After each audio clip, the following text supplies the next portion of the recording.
Greetings and salutations. I'm Jeremy, and this is the very first episode of the first hour.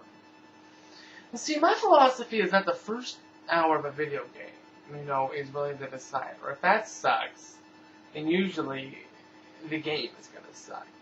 And I'm not talking about the pacing of the story. Usually the first hour, at least the first half an hour, is a tutorial. I'm just talking about everything else, the graphics, the controls, and the overall funness of the game. So I'm going to go ahead and do, I guess maybe we call it a 1 hour review of the game. So today's game is going to be Prototype. And yes, I do have the full copy of the game. I'm not reviewing a demo of it. So, in Prototype you play as Alex Mercer. Basically, he's a shape-shifting badass who will just kill anything that gets in his way. And I'll go ahead and give you a little backstory of Alex Mercer and the story of the game. And basically, Alex doesn't really know who he is. They erased all his memories. And there's a virus overrunning New York City. People are starting to turn into abominations. And you're one of the abominations. You're not exactly a mindless abomination like they are, but you're still an abomination. You're just a lot more badass. And so basically, Alex Mercer goes on a mission to find out who did it to him and how he could stop it. So, first hour gameplay, I've already got to kill a shitload of stuff. I gotta, kill everything in my way. And it's very fun doing so. Mercer has a lot of powers at his disposal, and since the first 20 minutes of the game is basically just a tutorial, you get to use all of them, or at least most of them. I'll go ahead and give you a little rundown of the powers that you actually can use. He has one called Hammer Fists, which basically make his fists into 2 giant wrecking balls. A power called Claws, which obviously gives him a claw ability. Not exactly like Wolverine. These are more like pincers than claws, but they're still pretty deadly. And the last power that you actually get to use in the tutorial would be Blade, which, basically makes his arm into a blade. And it's kind of badass, honestly. Also, at the very end, at the very end of the tutorial, he uses the Devastator attack automatically. But I know you get these powers through upgrading. I'll tell you a little about upgrading and experience points and everything later. But basically, the Devastator attack, just kill everything. And it's pretty awesome to look at and pretty powerful. Also, one of the most intriguing things of this entire game would have to be, obviously, the web of intrigue. It's basically, you consume people, since, he's a shapeshifter. He can consume people and, assume the identity of that person, as cool as it sounds. And some of them, I think there's about 150, 160 people that you can consume and gain their memories, and it flushes out the story a little bit.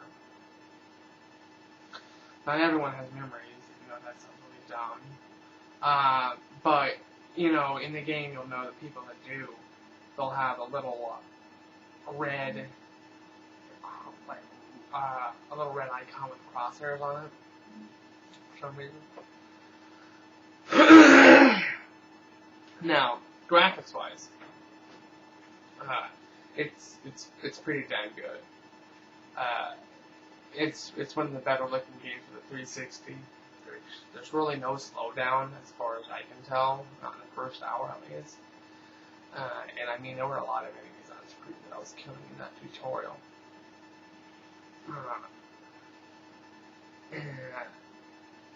So it's pretty good graphics-wise, and also sound. I like the music. The music's pretty good. I'm glad they didn't add a cheesy metal soundtrack, because that would have definitely deterred the fun. But so far, the voice acting, Alex hasn't really talked that much, but everybody else has talked, and the people in the memories and the web of intrigue, overall the voice acting is pretty damn good. And so the last thing I'll talk about is mission variety, because that's definitely one thing that you want is variety, and you don't want the game to get stale. And so that's because that's where a lot of open world games fail, is they give you all these side missions that are just the same thing over and over again with a new skin. Well, Prototype does give you side missions, and it definitely ties in with the upgrading system. But they're varied enough that they don't become stale. I know that in my first hour of gameplay, I actually got to do a running side mission, which is basically you collect these orbs. They're green orbs for some reason. You collect these orbs and you try to beat the time. Also, there's a side mission where you have to kill a certain amount of people in a given amount of time. And other ones I know of are a gliding side mission where you jump off a building, you glide down to a target, and they base you on how far you are from the target. I know later on in the game there's a war side mission where you go for one side, either you go with the abominations or you go with the humans. And you try to, it's basically like a tug of war battle, you try to kill them before they kill you. And I mean, they do give you a lot of side missions in this game, because that ties in with the upgrade system. The upgrade system is kind of awesome. You upgrade your powers. You have a certain amount of powers. I think there's 5 powers that you have. There's Hammer Fist, there's Sword, there's Blade, I'm sorry. There's a whipping one called Whiplash, I believe. Or there's 2 other ones. Anyways, you upgrade those. You get more attack for those. You get more attack with your hands. Basically combat abilities. You get, you upgrade your sprint, you upgrade your jump. You can upgrade every aspect of Alex Mercer. He's I would say he's more of an anti-hero, because you can actually go up to a civilian and you can rip their head off. So basically I only have a couple of gripes about this game, so far at least.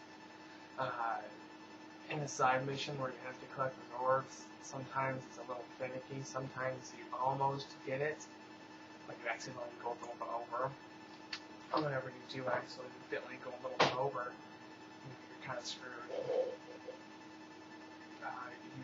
You don't fail it, but they actually have trophies.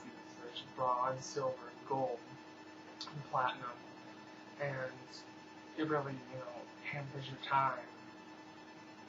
It's just a little grind. But also, running up, you actually can run up walls. Kind of like the Hulk. You can run up walls, and sometimes it's a little finicky. Sometimes, you lean to the left or lean to the right. And especially in these running missions, it'll always screw you up. So all in all, I really do like the game. I would recommend that you buy it when it comes out in a couple days. And I know I've had fun with it, and I'm going to go ahead and play it now. And this has been the first episode of the first hour, and I've been Jeremy. Good day.